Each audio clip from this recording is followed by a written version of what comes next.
All right, good morning. Thanks so much for joining us this morning at the New Jersey Business and Industry Association. I know we have some folks joining us remotely, so thanks for dialing in. Today we're going to talk about the results of the 2016 Health Benefits Survey. And the reason why NJBIA continues to conduct a health benefits survey is because time over time it is the #1 issue on the minds of New Jersey business when it comes to cost of doing business.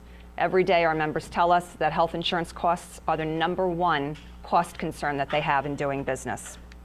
So summary of our findings. So this year I would suggest that our findings are pretty consistent in that our members continue to take a hit to their bottom line in order to provide health benefits. They know that it's good for business. 85% of them continue to provide benefits even though it costs them more money.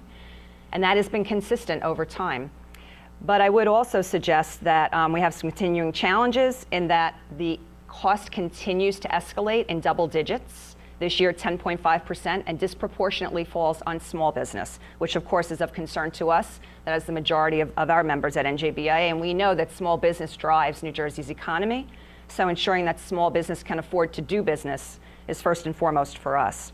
We also learned this year that our members are continuing to provide competitive packages by balancing in providing more voluntary benefits. So even though they're dealing with high cost in their defined programs, their health benefit programs, they are now providing more other voluntary programs. We'll give you an example of those as well today.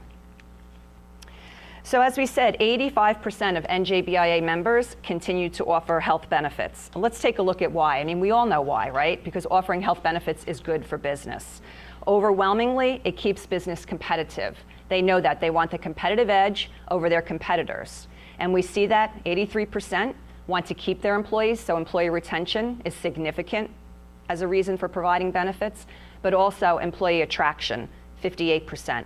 Provide benefits in order to attract employees and keep a competitive package. Now, I think what's great is that New Jersey companies also recognize that a healthy employee is a productive employee, and we see more and more that companies are providing health benefits in order to improve health and productivity. And I think that's a great trend that we see is increasing over 2014, and we hope to see more of that as we go forward. I think we all know that a healthy employee is a productive employee. How are members controlling the continued escalation in costs? Well, there are continuing trends in cost sharing, and I think we see this in the first three categories that we have up on our survey. 43% increased deductible. Now you see below that in 2014, it was 53% increased deductible. So this is cumulative. 2 years ago, people increased the deductible. This year, another 43% are increasing the deductible. So you have to think of it in that way, that the cost sharing is a trend that continues to go up. We see them shifting to high deductible plans. And we see, again, them sharing more of the cost, putting the burden on their employee to cover more costs than before. Good news is we don't see much change in reducing benefits. However, we always ask the question, if costs continue to escalate, at what point does that not become sustainable? Cost sharing, 74% of our members, 74%, they pay 74% of the costs, okay? But what's important about this is in 2014, our members paid 80%. So 80% in 2014, 74% this year. Again, now you can see that continuing trend in shifting cost over to the employees from the employer. And then 34% of members are now offering less expensive high deductible plans compared to 24% in 2014. This is a significant trend, again, because it's showing in these plans that we're starting to offer plans that aren't as attractive in order to keep the costs at bay. How are they paying these higher costs? Well, as we said before, good news is that our companies continue, this isn't good news for the companies, good news for the employees, that employers continue to take a hit to their bottom line in order to provide these benefits. Okay? Now, you all hear me say time and time again, you hear me talk so well about New Jersey companies and what they do for their employees. We always talk about paid sick leave benefits, and we say we don't need to talk about mandated paid sick leave because New Jersey companies know how to take care of their employees. These slides suggest that that is the case. They will continue to take a hit to their bottom line. They will delay investments. But the bar in the middle gives me a little bit of concern. And even though that trend is a little lower than 2014, limiting wages, because we know that wages and benefits are all one compensation package. So there is a concern that we're going to start shifting. If we have to continue to hold wages in order to provide benefits, that's a trend that we should be concerned with. And again, when we talk about mandates like $15 minimum wage, our members tell us every day that if you're going to increase that side of the balance sheet, I got to get it from somewhere. I'm going to start decreasing my benefits. So right here, this slide, I think, says a lot about policymaking in New Jersey and where our eyes should be and looking for red flags as we continue on mandates. So the types of plans being offered. Overwhelming, employees are continuing to choose the point of service plans. But again, look at that 10% increase in the high deductible health plan. And high deductible health plans we know are less expensive, and therefore, because the employees are picking up more of the cost, we can assume that they're going to the more affordable plans, and that's why you see that trend going up. The costs are rising, you've heard me say this, so slightly over 10% increase this year. Now, that is less than it was clearly 2 years ago, much less, and that may look like a good news story. However, this is still double digits. Think about a 10% increase in a year and what that means to a business's bottom line. And particularly for small business, it's more than 12%. What are the particular costs? Now again, this slide, when you look at it, you may be saying, wow, this is looking good because costs are flattening out in each of the areas. Single, husband and wife, parent, child, and family. Looks like they're flattening out and maybe even decreasing. Number one, in 2014, companies were still adjusting to the spike from the Affordable Care Act, so we would have hoped that we'd see a flattening here, okay?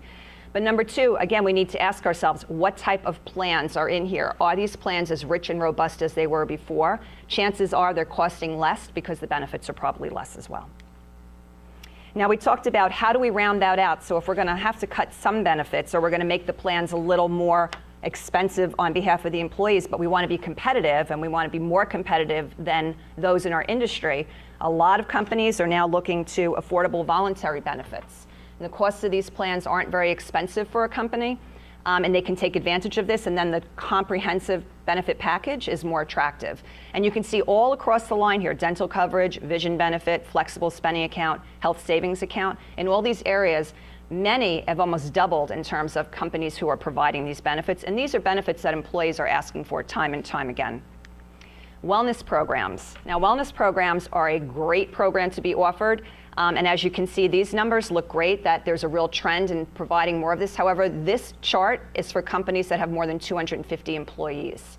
So we can think about that, right? If you think about a larger company can afford these types of programs more than small business. For small business, less than 10% of companies with employees 1 to 24 are providing wellness programs, such as the fitness center, health education, smoking cessation, et cetera. So the conclusion overall, I would say that the good news is we don't see the increase in rates like we did 2 years ago. However, there's still double-digit increase. And I ask you to consider 10% increase on the cost of doing business and how a small business can continue to handle that must continue to be a red flag for us. And in New Jersey, we have to continue to promote policy that helps to keep that cost at bay. We know that our members continue to take a hit to their bottom line in order to provide a competitive package for their employees. We see the packages remain competitive, but we also know there's more cost shifting that's going on. Employers still picking up the vast majority of that, but again, you saw the difference. 80% of cost was picked up in 2014, down to 74 now, okay? So that's a trend we have to continue to watch. And at the end of the day, we know for NJBIA members, cost of health benefits continues to be their #1 challenge. So with that, I'll take any questions.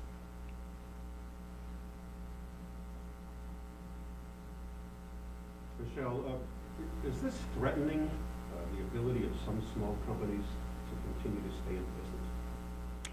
What we hear from our members regularly, if not daily, is that the cost of business is getting more and more challenging for them, okay? I think small business is at a breaking point. This is what we hear. And this is why our cautionary flag about any more mandates on business is going to cause them to tip over to the other side. I think it was very telling when we see that you have to think about the package as one, wages and benefits all together. They want to continue to provide these competitive benefits. If we're now going to force small business to increase their wages to $15, where's that going to give? My guess is we're going to see it the next time we do this survey. If we have a $15 minimum wage, we're going to see a trend that the benefits are continuing to fall more on the employee. I think we're going to see a lot more of that cost shifting. I think our companies are going to do their best to keep these competitive packages. Again, they know that that's what makes them competitive to their others in their industry, you know, for their clients and for their customers. But there is a tipping point, and I think we're at that tipping point. David? How concerning is it that wages seem to be lessening, flattening out as the cost of healthcare continues to rise? That's, again, that one, this one statistic I think is telling. Even though, 29% are saying they're limiting wages to keep the benefits. The benefit packages are very important to attract employees. So a company is going to look there and try to contain that as much as they can and keep that, but it's going to give somewhere, and it's one pot. So yeah, the wages are going to flatten, and we're going to see those wages flatten more if we put more mandates on business. Yes? Looking at these numbers, is it fair to say that member businesses are much more well adjusted to these changes than they were in 2014, are more comfortable operating in this space? Yeah, I don't know that I'd use the words, comfortable. I'd say adjusted is a really good word. We absolutely, our members told us that they had to reel back from the spike that they experienced from the Affordable Care Act. Many people who were the prognosticators back then said that it's going to level off, so we've seen it level off. But if we're satisfied that leveling off means 10% increase year after year, or really for small business, 12% increase, that's a problem. So yeah, they've adjusted because that's what business does. Business adjusts to what's handed to them. That's how they sustain, that's how they move forward. But we can't be comfortable. They're certainly not comfortable, all right? They're having to make decisions. And we're just hoping that the next step isn't their need to make decisions about further cutting back benefits or wages. I know we have one or two people remote, so if anybody remote has a question. No, we're good? We have a question in the room. Mm-hmm. What do you think what can be done at the regulatory level to be able to try and stem the rising costs? Because this is something that we see year to year, how costs continue. What do you see as potential solutions? Yeah. So a great example right now is the whole discussion on out-of-network. And BIA is a leader in that discussion. Over the past year plus, we've led a coalition around the issues of out-of-network. Out-of-network drives up, escalates the costs of healthcare tremendously. So that's a great example and one that we're right in the middle of right now. And Mary, who's here, Mary Beaumont, is our lobbyist for healthcare, and she is leading that effort, and BIA is a tremendous voice in that discussion.